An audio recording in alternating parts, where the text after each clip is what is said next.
Student, I am Shruti Gaur. Bioversity में आपका स्वागत है। तो आज की वीडियो हम बात करेंगे वायरस, जो हमारा टॉपिक चल रहा था उसके सेकंड पार्ट के बारे में। लास्ट वीडियो में क्या बात की थी, हमने साइंटिस्ट के बारे में बात की थी और वायरस का कुछ इंट्रोडक्शन बताया था और बताया था कि वायरस को लिविंग और नॉन लिविंग में क्यों शामिल किया गया है। क्योंकि कुछ वायरस में मतलब वायरस में कुछ कैरेक्टर लिविंग के होते हैं और कुछ कैरेक्टर नॉन लिविंग के होते हैं। जैसे अगर हम लिविंग के कैरेक्टर देखें तो वायरस में मल्टीप्लिकेशन होता है, ये डिसीज का कारण होता है। अगर ये नॉन लिविंग होता तो ये डिसीज नहीं फैलाता, लेकिन ये डिसीज फैलाता है, इसलिए इसे लिविंग में शामिल किया जाता है। और नॉन लिविंग क्यों? क्योंकि इसमें ना तो प्रोटोप्लाज्म होता है, ना इसमें रेस्पिरेशन होता है। मतलब कोई भी जो एक्टिविटी जो ह्यूमन में होती है या हम बोल सकते हैं लिविंग में होती है, वो वायरस में नहीं होती। इसलिए वायरस को लिविंग और नॉन लिविंग के बीच में कंसिडर किया जाता है। आज हम बात करेंगे वायरस के शेप, साइज और इसके न्यूक्लियर मटेरियल के बारे में बात करेंगे। किसका शेप कैसा होता है, इसका साइज कैसा होता है और उसके जो न्यूक्लियर मटेरियल होता है उसमें क्या पाया जाता है। तो शुरू करते हैं। और ये वायरस, ये जो टॉपिक है थोड़ा सा बोरिंग है, तो हमें थोड़ा पेशेंस रखना है क्योंकि ये बॉटनी चल रही है, जूलॉजी नहीं है। तो बॉटनी थोड़ी सी बोरिंग हो सकती है, तो भी मैं अपना बेस्ट ट्राई करूंगी, ठीक है। अब हम बात करते हैं वायरस के साइज के बारे में।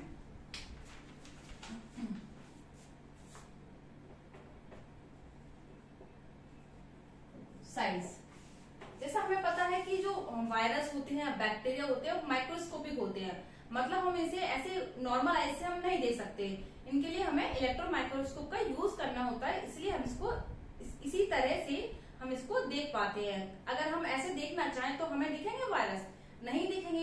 लेकिन एटमॉस्फेयर में काफी सारे वायरस प्रेजेंट है, लेकिन हम इन्हें देखना चाहें तो नहीं देख सकते।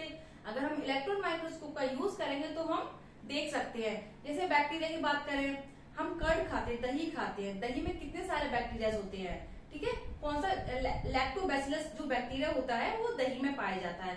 लेकिन अगर हम दही को ऐसे खाएं, देखें उसमें, तो उसमें एक भी बैक्टीरिया प्रेजेंट दिखते हैं? हमें नहीं दिखते, क्योंकि अगर हमें दिख जाएंगे तो हम खा ही नहीं पाएंगे। मन में थोड़ा अजीब लगेगा ना, खा ही नहीं पाएंगे, आगे सारे कीड़े मकोड़े हैं।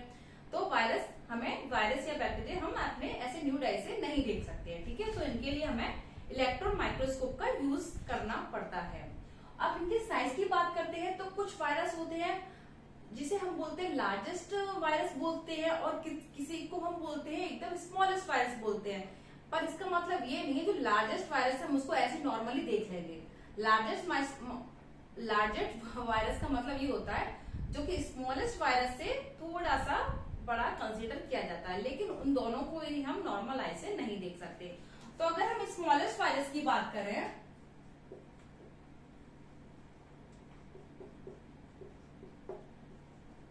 एंटो कौन सा, हाँ, स्मॉलेस्ट वायरस होता है वो होता है एंटेरोवायरस।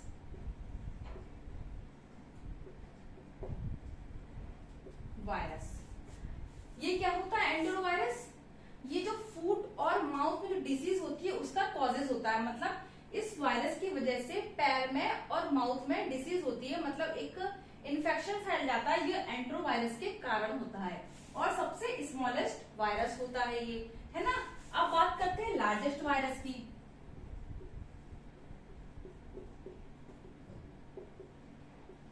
इसके हम लिख देते हैं mouth and feet disease. Foot, okay, यहां मैं लिख देती हूं फूट एंड माउथ डिजीज। किसके कारण होती है? एंटेरोवायरस के कारण होती है। अब बात करते हैं हम लार्जेस्ट वायरस की। मतलब एक टाइप का इन्फेक्शन फैल जाता है।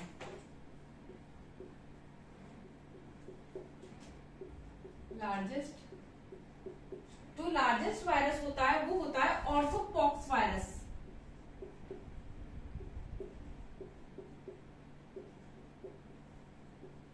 ऑर्थोपॉक्स वायरस, ये जो स्मॉल पॉक्स होता है जो फैलता है इसी के कारण होता है, ऑर्थोपॉक्स वायरस के कारण। स्मॉल पॉक्स या हम बोल सकते हैं स्मॉल पॉक्स वायरस। जो चेहरे पे दाने दाने निकल जाते हैं ना, जिसे हम छोटी माता या बड़ी माता भी कहते हैं, उसे ये स्मॉल पॉक्स वायरस ही होता है। ये इसे हम बोलते हैं ऑर्थोपॉक्स वायरस। ये होता है लार्जेस्ट वायरस। तो स्मॉलेस्ट वायरस हो गया एंड्रोवायरस, जिससे फूट एंड माउथ की डिसीज फैलती है। और जो लार्जेस्ट वायरस हो गया वो हो गया orthopox virus, small pox virus भी बोल सकते हैं। याद रखना, स्मॉल एंटेरो एंटर कर रहा है, स्मॉल एंटर कर रहा है, लार्जेस्ट ऑर्थोपॉक्स वायरस। ठीक है, जो डिफिकल्टीज हो रही नाम में, मतलब लार्ज हो रहा है, लार्जेस्ट ऑर्थोपॉक्स वायरस। ठीक है, इससे हमें ये याद रख लेना है। अब बात करते हैं इसके शेप की, यही लिख दूंगी आप, ठीक है, यही लिख देती हूँ। इसका शेप अलग अलग हो सकता है, कभी होते हैं स्पेरिकल शेप होते हैं, ब्रिक शेप होते हैं, अलग अलग शेप में वायरस देखे जा सकते हैं। ऐसा नहीं है एक नॉर्मल शेप होगा, इनका अलग अलग शेप होता है। तो हम इसे देख लेते हैं कौन कौन से शेप के वायरस होते हैं। स्पेरिकल,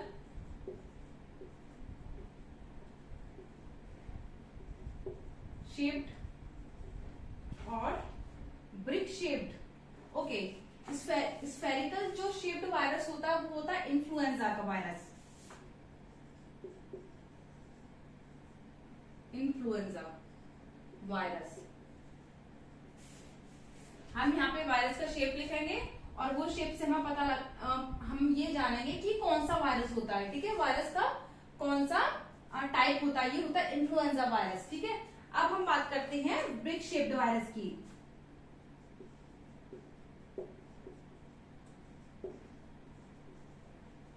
ब्रिक शेप्ड ये होता है स्मॉल पॉक्स का वायरस।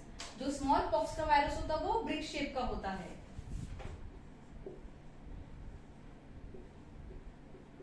Small pox virus. ठीक है, अब बात करते हैं रॉड शेप्ड की।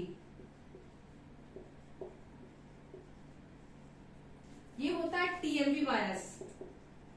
इसकी फुल फॉर्म बताई थी मैंने, टोबैको मोज़ेक वायरस। मतलब जो तंबाकू की पत्तियां होती है उसमें ये वायरस पाया जाता है। कैसा होता है, रॉड शेप्ड का होता है। इसमें हमें ये पूरा डेटा है, हमें ये याद रखना है। इसे समझाने का और कोई तरीका नहीं है, केवल हम अलग अलग टेक्निक से जैसा भी हमको निमोनिक्स बना के याद कर सकते हैं हम, लेकिन इतना कोई डिफिकल्ट नहीं है, तो हम याद कर सकते हैं। एक बार हम नोट करेंगे, एक बार पढ़ेंगे, हमको याद हो जाएगा। ठीक है, अब tadpole like virus, tadpole shaped virus, ये होता है बैक्टीरियोफेज वायरस।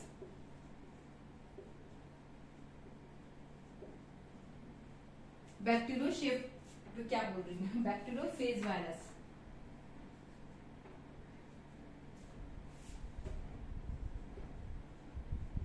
Phase virus. तो अगर वायरस के शेप की बात करें तो स्फेरिकल शेप्ड होता है इन्फ्लुएंजा का वायरस। इसे हम कैसे याद कर सकते, स्फेरिकल शेप्ड इन्फ्लुएंजा का वायरस, SI। ठीक है, SI spherical influenza. Brick shaped BS, brick small pox. Road shaped TMV, RT। Tadpole shaped virus होता है, वो होता है बैक्टीरियोफेज, TB। ऐसे हम याद कर सकते हैं, इसे मैं ऐसा कर लिख देती हूँ, SI। ठीक है, spherical influenza, BS। Brick shaped small pox, RT। Rod shaped TMV। हमें एक क्लू की जरूरत पड़ेगी एग्जाम में, तो है ना, तो हम R से समझ सकते हैं रॉड शेप्ड है, T से TMV वायरस समझ सकते हैं। Tadpole bacteria, TB। ऐसे हम याद कर सकते हैं, SI BS RT TB, है ना, बस ये याद रखना है। और फुल फॉर्म तो हम याद ही कर लेंगे। इसी टाइप से इसको भी हम बना सकते हैं, स्मॉलेस्ट वायरस एंटेरोवायरस, SE। शॉर्ट में हमें जल्दी याद हो जाता है ना, तो स्मॉलेस्ट एंटेरोवायरस, लार्जेस्ट LO, लो लार्जेस्ट ऑर्थोपॉक्स वायरस। ये ठीक है, तो हमने साइज की बात कर ली, शेप की बात कर ली। अब हम देखते हैं इसमें न्यूक्लियर मटेरियल कौन सा पाया जाता है। उससे पहले मैं इसका डायग्राम बना देती हूँ, तब हम बात करेंगे इसके न्यूक्लिक मटेरियल की।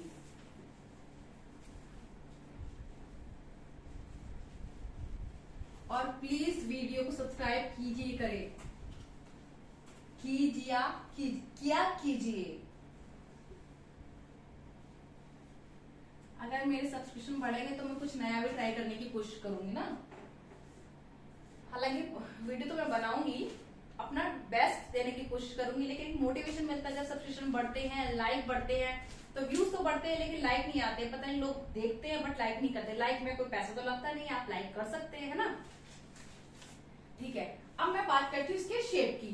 जैसे हम नॉर्मल वायरस के शेप की बात करते हैं तो उसका क्या शेप होता है, बीच में होता है इसका न्यूक्लिक मटेरियल, जैसे कि न्यूक्लिक मटेरियल। ठीक है, न्यूक्लिक मटेरियल में हो सकता है आरएनए भी हो सकता है और डीएनए भी हो सकता है। और इसके नॉमिनेशन में बाद में कर लूंगी। और इसका जो आसपास होता है वो, जैसे कि मैंने बताया था, कैप्सिड की लेयर होती है जो कि बनी होती है प्रोटीन की, और कैप्सिड बने होते हैं कैप्सोमियर के, जैसे इस टाइप का।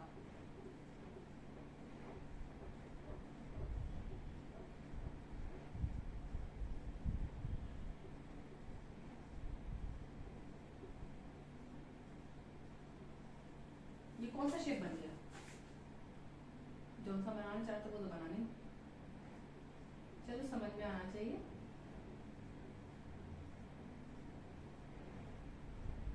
ठीक है, और फिर आउटर एनवलप होता है आसपास। जैसे मैं सिंपल ऐसे बनाती हूँ, दूसरे से बना देती हूँ।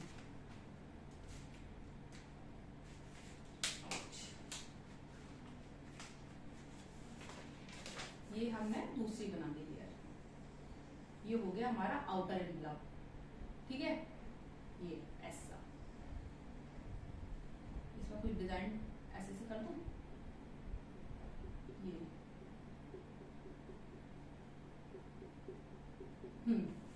तो बीच में होता है न्यूक्लिक एसिड। अब इसमें पाया जाता है न्यूक्लिक एसिड में डीएनए भी पाया जा सकता है, आरएनए भी पाया जा सकता है। ठीक है, डीएनए या आरएनए। ठीक है, तो वायरस में या तो डीएनए पाया जाता है या आरएनए पाया जाता है। एनिमल वायरस होता है उसमें डीएनए पाया जाता है, और प्लांट में पाया जाता है आरएनए पाया जाता है, लेकिन इनके एक्सेप्शन भी होते हैं जो मैं बताऊंगी। ठीक है, और आसपास होती है, ये होती है कैप्सिड की लेयर, किसकी बनी होती है, प्रोटीन की। और अगर ये पूरी को हम बात करें, कैप्सिड होता है, लेकिन कैप्सिड बना किससे होता है, कैप्सोमियर से। ये जो राउंड राउंड एक एक बन रही है वो एक एक कैप्सोमियर है, आपस में मिलकर एक, जैसे वो होती है माला होती है, मोती गुथे होते हैं, तो मोती समझो कैप्सोमियर है, और पूरे को हम क्या बोलते हैं, माला बोलते हैं। इसी टाइप से हम इसे कैप्सोमियर बोलेंगे और सब पूरी को बोलेंगे कैप्सिड बोलेंगे, कैप्सोमियर। ये है हमारा आउटर एनवलप। आउटर एनवलप कह सकते हैं प्रोटेक्ट करके रखता है ये।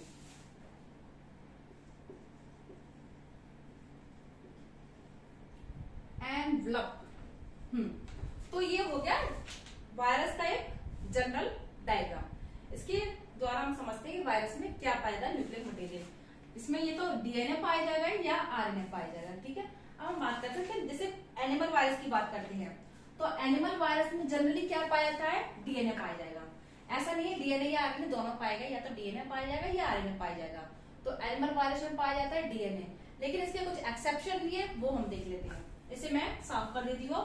ये मैंने बताने के लिए बताया, मैं समझाने के लिए बताया था कि वायरस का स्ट्रक्चर कैसा होता है, उसमें कौन कौन से न्यूक्लिक मटेरियल पाए जाते हैं। ठीक है, अब मैं इसे क्लीन कर देती हूँ।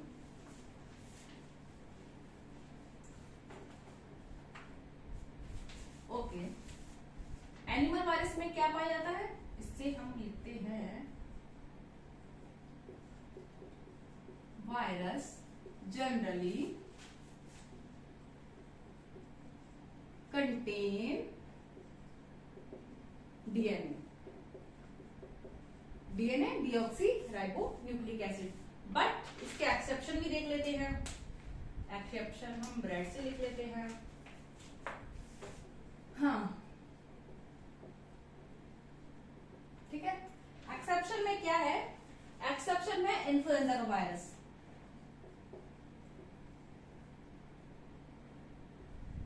Influenza virus. बीच में थोड़ा ब्रेक हो जाता है, तो जो कंटिन्यू वॉच करते हैं वो लोग पता नहीं कहाँ चले जाते हैं, फिर उनका कोई भी आता नहीं है, ना कोई कमेंट आएगा, ना कुछ पता ही नहीं लगेगा समझ में आ रहा है या नहीं आ रहा है ना। तो मेरा ब्रेक हो जाता है, मैं बता देती हूँ, लेकिन आप तो अपना ब्रेक नहीं किया करो ना। देख ले, जो वीडियो पढ़े उनको देखा कीजिए, रिवाइज किया कीजिए, है ना। इन्फ्लुएंजा वायरस में पाया जाता है सिंगल स्ट्रैंड आरएनए। अब ये क्या होता है सिंगल स्ट्रैंड आरएनए, ये देखती हूँ मैं। जैसे हम स्ट्रक्चर की बात करें तो ये होता है सिंगल स्ट्रैंड, और अगर ये ऐसे आ जाए तो ये होता है डबल स्ट्रैंड। ठीक है, तो इसमें हो जाता है सिंगल स्ट्रैंड आरएनए, मतलब इस टाइप का, एक सांप, दो सांप हो जाएंगे, डबल स्ट्रैंड हो जाएगा। ठीक है, तो ये होता है इसमें इन्फ्लुएंजा वायरस में सिंगल स्ट्रैंड आरएनए। और कौन सा होता है राउस सार्कोमा, ये भी नाम ऐसे जो हमें याद रखने पड़ेंगे। इसको क्या हो गया, कल तो अच्छा चल रहा था, एक मिनट में मार्कर चेंज करके आती हूँ, जस्ट 1 मिनट।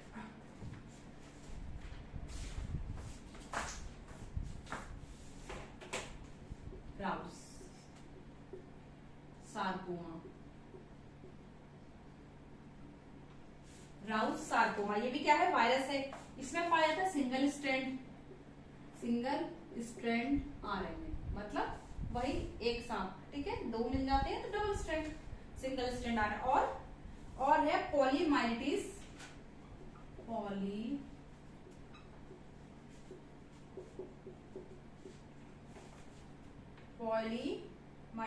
वायरस। इसकी स्पेलिंग गलत हो गई क्या, एक इसमें भी पाया जाता है हमारा सिंगल स्ट्रैंड आरएनए। एड्स का जो वायरस होता है, एड्स की फुल फॉर्म क्या होती है, एक्वायर्ड इम्यूनोडेफिशिएंसी सिंड्रोम, इसकी फुल फॉर्म होती है। एड्स का वायरस भी कैसा होता है सिंगल स्ट्रैंड आरएनए।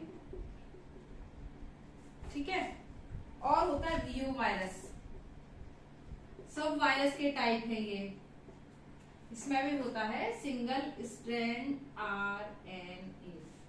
तो कौन कौन से में होता है, हमें केवल ये बयान करना है कि एनिमल वायरस में जनरली डीएनए पाया जाता है, और एक्सेप्शन ये जो 5 है उसके एक्सेप्शन है। ठीक है ना, इनको छोड़कर बाकी जो भी आ रहा है उसमें हमें डीएनए लगाना है।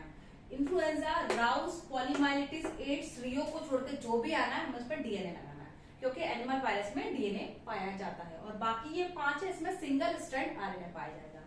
अब बात करते हैं प्लांट वायरस की। ओह आई एम सो सॉरी, इसमें होता है double strand RNA.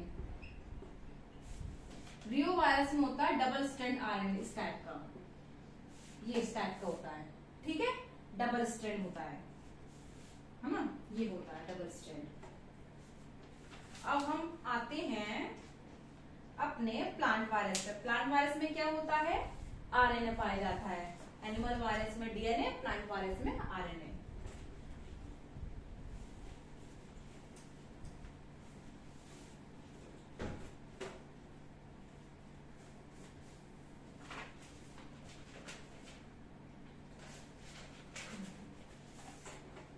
Plant virus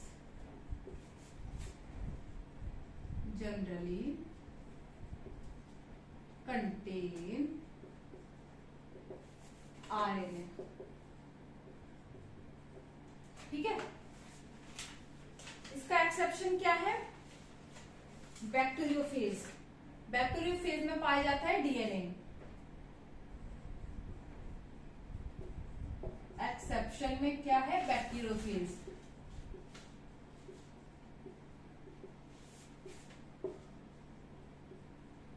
इसमें पाया जाता है हमारा डीएनए। ठीक है, और बाकी प्लांट वायरस में पाया जाता है आरएनए। और कुछ देखिए इसमें आरएनए पाया जाता है, ये तो हो गया डीएनए की बात। और कुछ ऐसे प्लांट वायरस जिनमें आरएनए पाया जाता है उनके नाम देख लेते हैं। MS2, MS धोनी नहीं, MS2 बैक्टीरियोफेज। इनके थोड़े से नाम डिफिकल्ट हैं। Bacteriophage, F2 bacteriophage,